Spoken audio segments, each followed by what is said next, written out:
The all-new Mini Cooper S. Some love it, some absolutely hate it. But unless you understand why BMW made the choices they did, it's probably just a lot easier to disregard their ambition. But if there's a video to help convince you why this car is so good, it's this one. Honestly, what a joy this is to drive.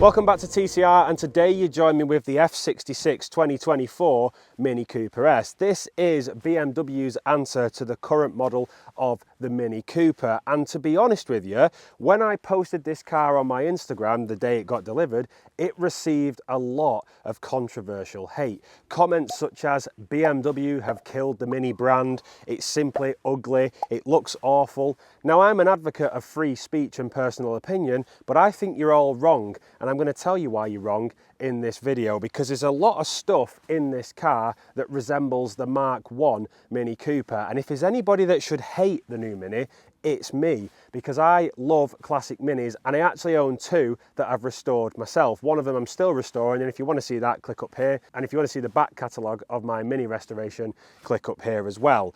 But this car, I thought I would hate it, and to be honest with you, I absolutely love it, and here's why. Now, let's start at the place where everybody seemed to get a little bit wound up, the back.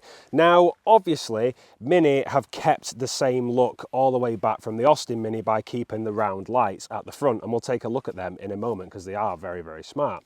The back has sort of changed over the years, and this has been the major change. Now, Mini have just released an all-new electric version of this car, and the back end is quite simply the same. These lights that everybody hates, I think they look really cool, and I do think they look quite sporty. And if you don't like the lighting configuration, you can actually change that in the car to make them light up in different sequences. You can obviously tell they've kept the Union Jack in areas. They've gone for this lovely sort of black bar across it, and the badge has sort of been dimmed out. The one thing I do agree with everyone on is the fact that with this being a Cooper S, it should absolutely have a exhaust at the back. Now, it does have one underneath, but it would be nice to have the twin spouts. With that said though, I genuinely think there's a gap in the market here where someone could create a rear diffuser or a modification to actually cut it out and put the exhaust there. The reason there's no exhaust there at the moment is because you get this reversing light at the bottom, and it does look quite cool when you slip it into reverse. But the back, yes, it's a little bit controversial, but to keep the brand alive, you've got to just be giving out new ideas and keeping the car fresh. And there's one thing that I always say with things, Marmite, you either love it or you hate it. And if you just do things plain and simple, chances are it won't get the audience that it deserves, and that is exactly what this car is, or the back end of it, definitely. It's Marmite. Whilst we're looking at the back, one thing I do really love is this spoiler. Now, this type of spoiler, or especially this shape of spoiler, was an aftermarket mod, and you saw everybody fitting these to the older generation Minis, and I think BMW have seriously took inspiration from that and thought, rather than somebody having to butcher the top of their boot lid, it comes as a standard option when you pick the pack that is on this car. And I do seriously think, as controversial as it may sound and how everybody disagrees with me, I think the back of this car is looking better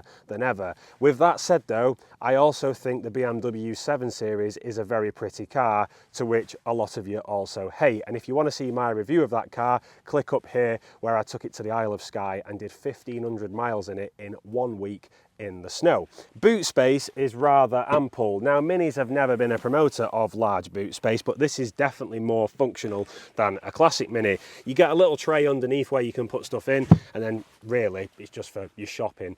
One comment I did get which made me laugh was, how much hair do you have to cut to be able to afford one of these? Well, I said skin fades simply won't cut it, because this car is rather expensive. Now, the base model of this car starts at around 26 grand, which is already expensive for a Mini in my opinion. But this particular model, which is finished in the lovely Legend Grey, has the John Cooper Works additions on it, such as the seats, the steering wheel, all little tricky bits, the two-tone paint colours, the lovely John Cooper Works wheels and brakes.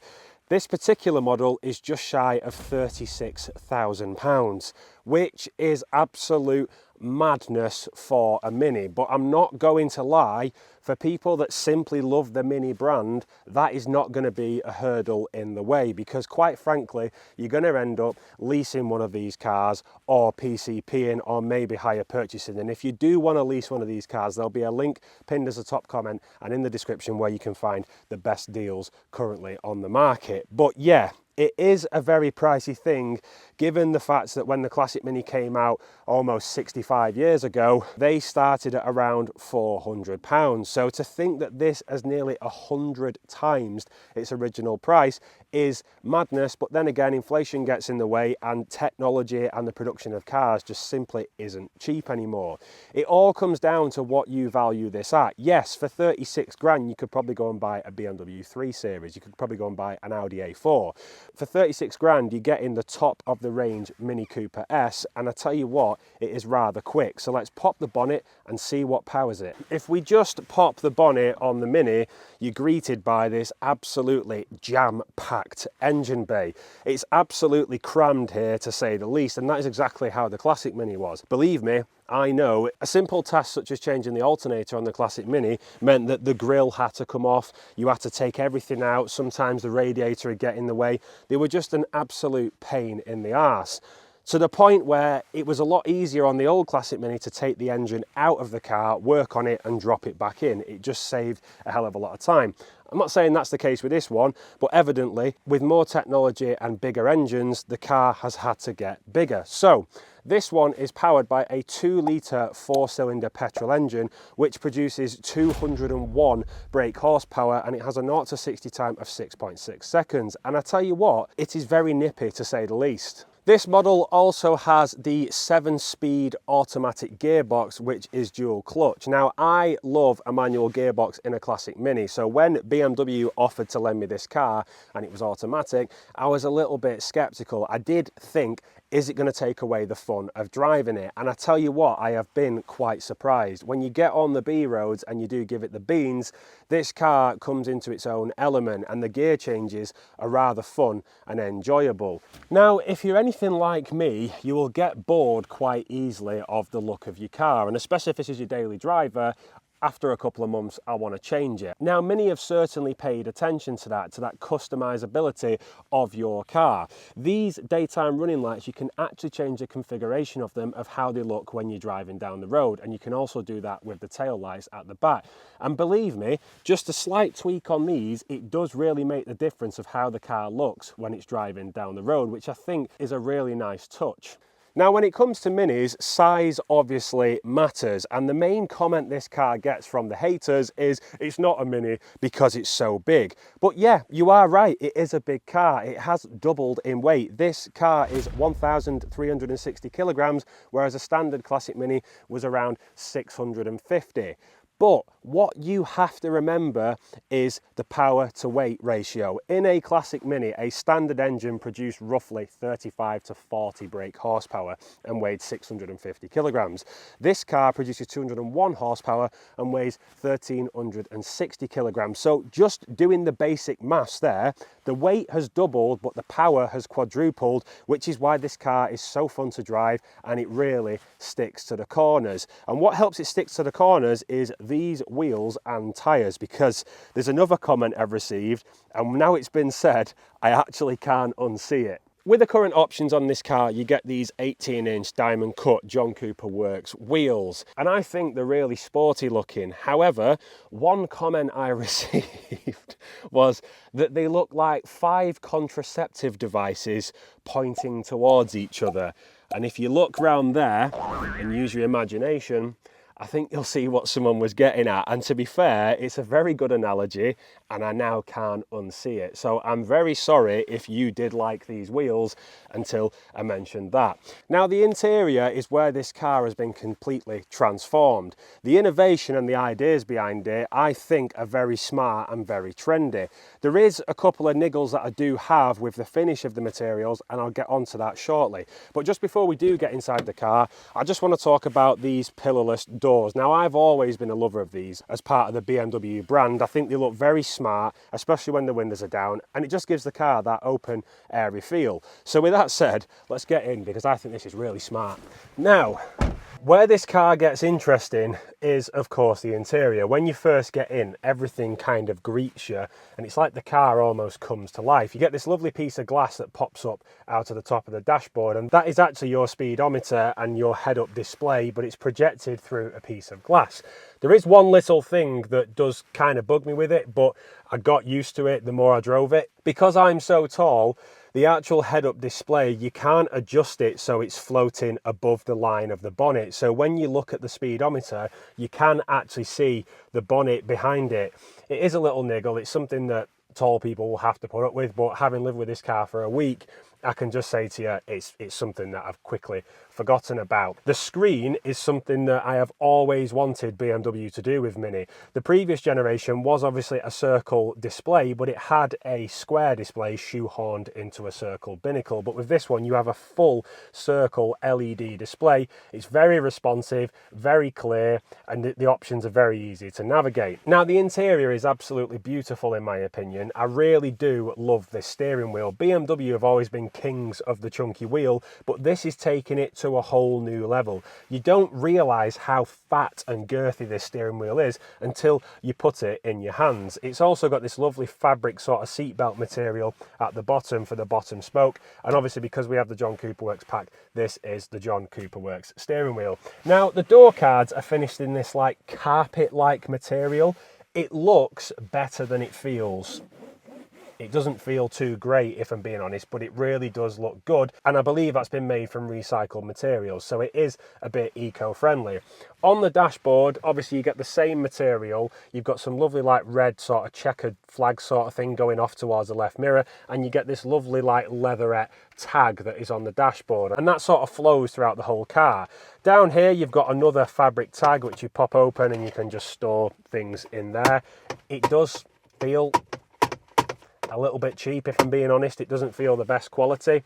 You have a wireless charger down the bottom with another strap across the front of it, 2 cup holders, and then you have this armrest, and it doesn't open, and I don't know why. They've missed a trick there really. It's comfortable, lovely sort of rubber feel to it, but it just doesn't open. I think there's a bit of wasted space there. 2 USB-C ports down here. The other thing I want to talk about is something that everybody has slagged off, and I totally understand why BMW have done this. It is the gear selector, the engine start, and the levers down here. The shape of the bottom part of this dashboard, the reason BMW have done this is it is tribute and reference to the Mark 1 Mini, Mark 2, Mark 3, and I'm on about the Austin and Morris Minis and Rover Minis. Every dashboard in a Rover Mini was all flat across, and then it had a little dip down at the bottom, and then you had this binnacle where you could turn your lights on, your heater, and to start the car you had a key that went into the middle of the dashboard and you turned it to start it. So that is why you have this twist motion down there. That is the reference for the classic Mini. Then the 2 levers either side of it, the one on the right hand side is for the gear selector where you can select reverse, neutral, drive, sport and manual mode. The reason they've moved that from the middle to there is not only to create space, but on the Mark 1 Mini you had 2 levers that went up and down. One was for your headlights and I believe one was for the fan heater. Now the 2 circle buttons on the right hand side, these are reference again to the Mark 1 Mini. The one on the left would control your heater matrix, so that would be if you wanted hot air or cold air, and it would pull open a butterfly valve in the engine bay to control the warm water coming through the heater matrix. The one on the right hand side, which is now the electronic parking brake, was of course the choke. So it is very nice that BMW have brought all that up into the top of the dashboard. Now, one thing I do have to commend on this car is the way you can turn off those irritating bings and bongs. Most manufacturers, you have to go into about 10 or 12 different bloody settings on the dashboard to turn them off every time you get in the car. Now, don't get me wrong, you do have to turn them off every time you get in the car. However, there is a button down here that you press once and it brings up the warnings, and you can turn the speed limit warning off. So that's one of them that will go off. You can turn the lane departure warning off. That's when the steering wheel grabs itself. You can also turn the auto stop start off, which I absolutely hate. And then you can turn the drive support off. You do have to do that every time you get in the car. However, it's very easy to navigate. One button, 2 clicks, done. Whereas in like Hyundai, Kia and all that sort of stuff, you have to physically go into the menus and start searching things, which can be a real gripe. Now, this car has so many different driving experiences, and to go through them, I'm going to put the foot on the brake, twist the imaginary key, engine will start, and the engine note is okay, it purrs, but we'll get into that as we take it on the road a little bit more. So the driving experience is, if you pull the left lever down to the bottom, we'll start from the bottom. You have balance. And when it goes into balance, you get a lovely little chime and the driver's seat starts to massage you. The massage seat function is only available in the driver's seat, it doesn't come in the passenger seat. If we go up to the next one, which is timeless, again, different type of massage, different sound, clock changes the way it looks. If we go up to vivid, different type of sound, again, the display and the clocks look pink and different colors. If we go up to personal, that's something that you can tweak for exactly how you want it, and you get that nice little noise. You go up to green, this is about all eco energy saving, and the bird flaps its wings as you accelerate and go forward. If we go up to core, again, different type of massage, different sound. And then my absolute favorite one is go-kart. Listen to this. Woohoo! That's what it gives you. The clock looks the best. Engine noise and note picks up. Steering goes stiff. Traction control goes off, and then this is where this car becomes an absolute rocket. I will say as well, this car does come with Apple CarPlay, which can easily be brought up on the dashboard. Again, it's a square cutout on a circle screen. I would have loved the apps to be all round, similar to like the Apple Watch. Maybe that's something, an update will come when Apple release it. You also have a interior camera up here. Now, for all you conspiracy theorists, that is gonna kill you to the core. But you do have the option to turn it on and off. Now, if I just go into the menu and bring the interior camera up, and you can see yourself driving in the car. The quality isn't the best, it is a little bit grainy, but you can flick through and you can smile at the camera and it'll take a picture of you, and that will then save in the gallery.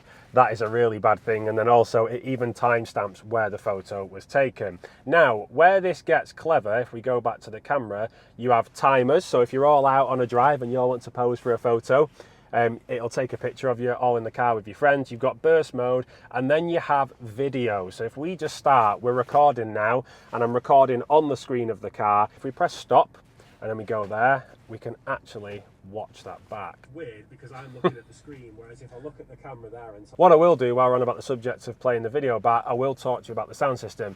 As typical, BMW have a passion for Harman Kardon. You do get that in this car, and it is absolutely amazing. The punch that the stereo has in this car is mad. Now, hopefully the copyright police won't do me for this, but if I just go on one of my favorite playlists that I created on Spotify called 80s Groove, really good sound, baby. I can't play any more than that. Obviously the copyright police will get us in trouble, but as you can see, the sound system is absolutely amazing. Loads of configurability in this car. I think it is great. Steering wheel, chunky. You've got favorite buttons here. You can navigate through the volume, sound and everything else, and it comes up. Now, one thing I've got to give tribute to, in this car there are no stupid touch button haptic feedbacks. They're all physical buttons. They do click and clunk when you press them, and that is typically BMW listening to their followers. Now, obviously you get a pan roof, which is an option. I personally would spec this car with a pan roof, especially having a black headliner. It does take up a lot of the light and it does become quite dark. And this car is littered with ambient lighting, and you can configure all that and make it look very trick and nice in the evening. So with that said, I think we should hit the road, because there's more to talk about, especially with this button down here, which is boost mode.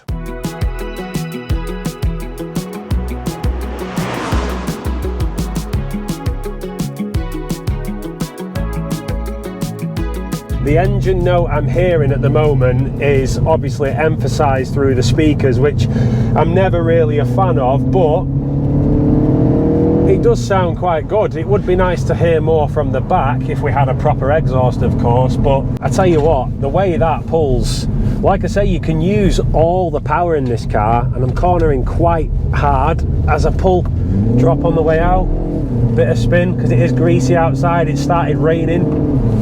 Doesn't half pull well, this, you know.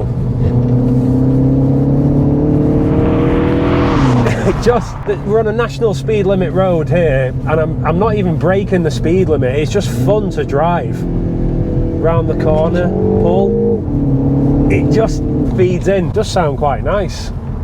I'm not going to lie though, it would really be good if there was more exhaust. No, all the noise comes from the front of the car. It's all coming from the engine bay, and it definitely sounds like this speaker's behind the dashboard to enhance it. Never really been a fan of that. I just wish cars would give more normal noise. But what I think the thought process behind the fake noise is, obviously electric cars don't have noise, and I think manufacturers think if we kind of just wean it into the normal cars, maybe more people will start to appreciate a fake noise and it won't be as weird. Same with the exhaust deletes. Many car manufacturers have started doing fake exhaust, then they've gone to nothing because electric cars don't have them. But I do think this car is lacking an exhaust, especially for a Cooper S. If it was just a standard Mini 1 or Mini, then absolutely not, don't put an exhaust on it. But this definitely needs one, especially when it's 200 horsepower and a 2-litre petrol. The windscreen setup and the dashboard and the wings of this car,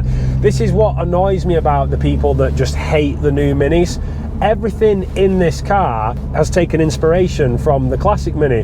The way the windscreen is and the such steep angle, and especially the shape of it, it does feel like I'm in a classic Mini but with a wider view. The wings and the bonnet, I'm sat at the lowest possible setting in this car and I can see right over the bonnet, and the wings stick up either side just like they do on my classic Mini. So yeah, it isn't a classic Mini thoroughbred, it never will be, but what this car is taken inspiration from Mini, and it is just fun to drive.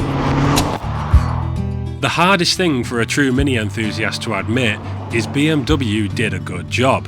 In fact, they did so good of a job, the classic Mini wouldn't be as desirable as it still is today. Yeah, the Mini got bigger, so what? I'm sure we've all put on a few pounds over the years. I certainly have, anyway. We're all guilty of choosing the easier option. At most service stations you have the choice of a cheeseburger or a salad, yet the burger is the most common choice because you know exactly what you're getting. And that's what this Mini is, I suppose. It's a safe bet. You know that by driving a new Mini you're actually going to arrive at your destination, opposed to the classic. BMW are exceptionally good at making cars, and as much as you probably hate me for saying it, I'm glad that they took a British icon and made it better with German technology. And to all you naysayers, I ask one thing, give it a chance, because without the Mini piling on a bit of weight, your classic one probably wouldn't be worth half as much as it is today.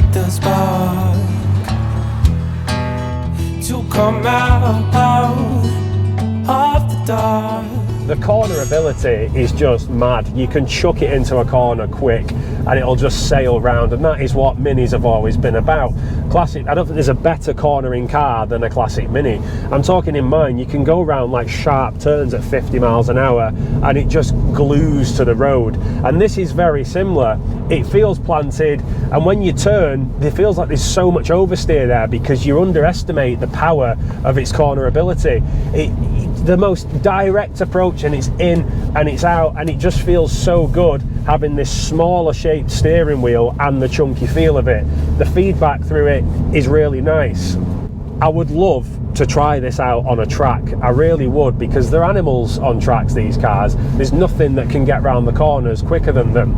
The John Cooper Works Mini would be a lot better on the track because you could probably use all of its power, but if you want something that's quick and a fun B road basher, then maybe the Cooper S is for you.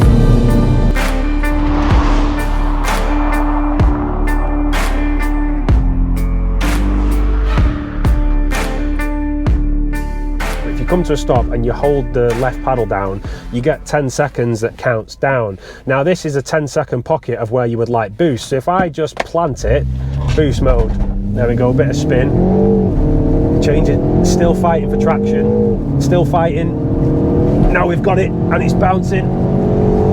Oh Jesus, this is fast. Oh. 0 to 60 of 6.6 seconds, and it does certainly feel quicker than that. That boost mode as well, if you want to use it while you're driving, again, just hold the paddle down, you've got 10 seconds. I like to let it count down all the way to 1 because it gives you that excitement of waiting. 3, 2, 1, boost. There we go. It doesn't really do anything. I think it's a bit more of a gimmick, but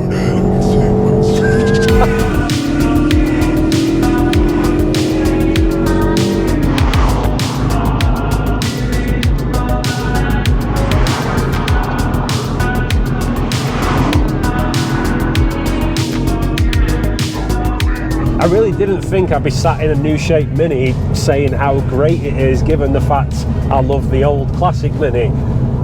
But it's just a completely different driving experience. It's like more enhanced, more modern, more normal, and it definitely has the same characteristics of a Mini, should I say that? But ultimately, it's more usable. You know, you don't get out of it stinking of petrol like I do when I get out of mine. You don't get out of it with an achy back. You don't get out not knowing the words to a song because the engine's so loud and you can't have the radio on. You don't get out of it when you're stuck at the side of a road because there's water got in the grill and the distributor's got wet and all the points have got wet, so the car cuts out. You know, these are the things that you have to really compare. Yeah, the Mini was great years ago and it's still a great car now. It's an icon. It's something that many petrolheads have owned, many petrolheads aspire to own, but ultimately they're just not reliable. Like this condition now where it's just misty water because we're up in the clouds on the moors. If I was doing this in my classic Mini, yes, I've put electronic ignition on it, but guaranteed, guaranteed, there's no way it would be put up to the task because it would just get wet and it would cut out. And Austin's answer to that problem years ago, or Morris's answer, was to give you a rubber mat that clicked to the top of your rocker cover and just went down to cover the distributor, making the engine bay look really unpretty. I hate to say it, but I think this is way more fun to drive than the Audi RS3 I had earlier this year. Just a big heavy lump, and it almost felt too planted, too safe, not enough. Whereas because this is front wheel drive, you still get that odd bit of wheel spin, which is always nice to have. Wheel spin's a good thing really when you're driving cars like this, because it just makes you feel like, are you pushing it a bit too far? What more could you want? Just the way this pulls and drives, such a fun thing. Honestly, I could do this all day. I feel like I've got such great visibility. It's just eating up the B roads in front of me. What a machine, what a weapon this is. You feel it. As you're feathering the throttle in, as the bends get sharper and you're pulling out, you just feel it like just fight, and just both wheels, like it's like the Conor McGregor walk as it's trying to fight through. Do you know what? I'm bloody sold. I am sold. Life's weird, I suppose. It's bizarre how our minds are influenced by others, and for years I followed the cult of naysayers in the belief that this isn't a Mini. Correct, it's not a Mini created by Mr. Isagonis, but it's in fact a Mini inspired by Sir Alec himself. And there's a lot to say about that. 65 years later and BMW are still referencing design from decades ago. It's a sign of respect, a sign of gratitude, and a sign of legacy. But I think I'll call it a nod and a tip of the trilby. So, despite all the hate and the negativity towards the back end of this car and people saying it's ugly, I personally really like it. Now, like I said earlier, I'm an advocate of free speech and opinion, so feel free to get in the comments and let me know your thoughts. One thing I never thought I'd be saying though is that I am well and truly sold on the new shape Mini. Being a classic Mini fanatic, that's something that I never thought I would actually say. But if you're looking for something that's quick, fun, agile and an absolute joy to drive, then this Mini should not be ignored. If you want a little hatch, maybe it's something that you should treat the missus to and you can borrow it on the weekends to hit the B roads. But I am well and truly impressed with this car, and I never thought I would ever say that. Despite it being 36 grand, it is still a fantastic car. If you are considering leasing one of these cars, there'll be a link in the description and pinned as a top comment to where you can find the best deals. Just feel free to click it and browse at your own will. And in the meantime, could I ask you all a favor? If you could please hit the subscribe button. I'm trying my hardest to get to 25,000 subscribers by the end of the year, and the only way that will be possible is with the help of you guys. But make sure you do everything in style, and I will see you all very soon.